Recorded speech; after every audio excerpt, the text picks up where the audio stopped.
প্রথমে হচ্ছে যে আমাদের এখানে টাকা খাওয়া হয়ে নেই যত খন্ড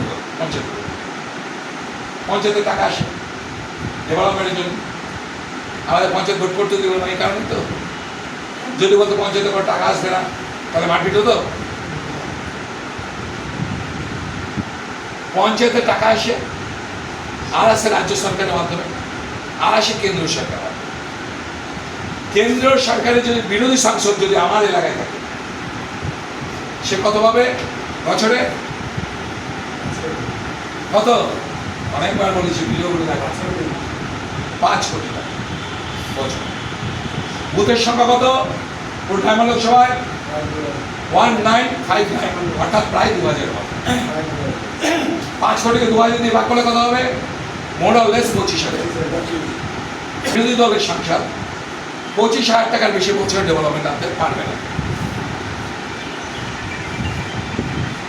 সেখানে যদি শাসক দলের সাংসদ হতো, সে আনতে পারতো কয়েক হাজার কোটি টাকা। তাহলে পঞ্চায়েতে আমরা পেলাম না। আমাদের সেন্ট্রাল গভর্নমেন্টের প্রজেক্টগুলো যদি হয়, যেমন ধরো জোকা থেকে ডায়মন্ড অব্দি কত হাজার কোটি টাকার প্রজেক্ট হতে পারে, কত হাজার ছেলে আমাদের এখানে কর্মসংস্থান হতে পারে। যে প্রজেক্ট হলে এখানে সমস্ত ল্যান্ডগুলোর দাম বেড়ে যাবে, বড় বড় ফ্ল্যাট হবে, রাস্তা চওড়া হবে, রাস্তা চওড়া হওয়ার সঙ্গে সঙ্গে ফ্যাক্টরিগুলো আসবে। আসবে অভিষেক ব্যানার্জির সংসদ থাকাকালীন নতুন কোনো ফ্যাক্টরি আনে, অনেক ফ্যাক্টরি বন্ধ হয়ে করে দিয়েছে ওরা বলে। জেজেস ফ্যাক্টরি বন্ধ, জার্মান ফ্যাক্টরি বন্ধ, হাডা টেক্সটাইল বন্ধ, সিমেন্টস বন্ধ, সেন্ট্রাল জুটমিল বন্ধ, বেলা জুটমিল ঢুকছে, সেই যে ওখানটায় ফলতা সেন্টুরি সব ঢুকছে। একটা অভিশাপ আমাদের এখানকার উন্নতি করার জন্য। এখানকার তৃণমূল মোড়ক, সিপিএম মোড়ক, কংগ্রেস মোড়ক, বিজেপি মোড়ক, অভিষেক ব্যানার্জির কোনো নেতা নেই। কিন্তু আমরা যারা এখানে রয়েছি, যারা আমরা এখানকার ছেলে, তারা এখানকার যে যা পার্টি করুক, যে যা ধর্মের হোক, তাদের প্রতি টান থাকবে কি থাকবে না? থাকবে থেকে হবে না? তোমরা যারা এখন বিজেপি করছো, অনেকে তৃণমূল সিপিএম করেছে, এক সময় করেছে কি খবর নেই?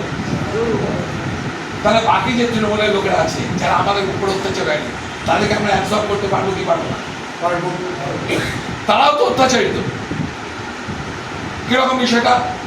ধরো এই এতগুলো লোক, সমস্ত লোক চাইছে একে পঞ্চায়েত প্রদান করতে। অভিষেক ব্যানার্জি বললো না, বলতে না হবে না, ভোট করতে দেওয়া হবে না, ওকেই পঞ্চায়েত প্রদান করতে হবে। তাহলে এ এবং এর টিম, তার রাগ হবে না? রাগ হবে কি রাগ হবে না? তাই সেই লোকগুলো আমাদেরকে সাপোর্ট করবে কিনা? অবশ্যই দেবে। বুঝতে পারছি কথাটা। 20% ভোট ডিফারেন্স ছিল নির্বাচনে।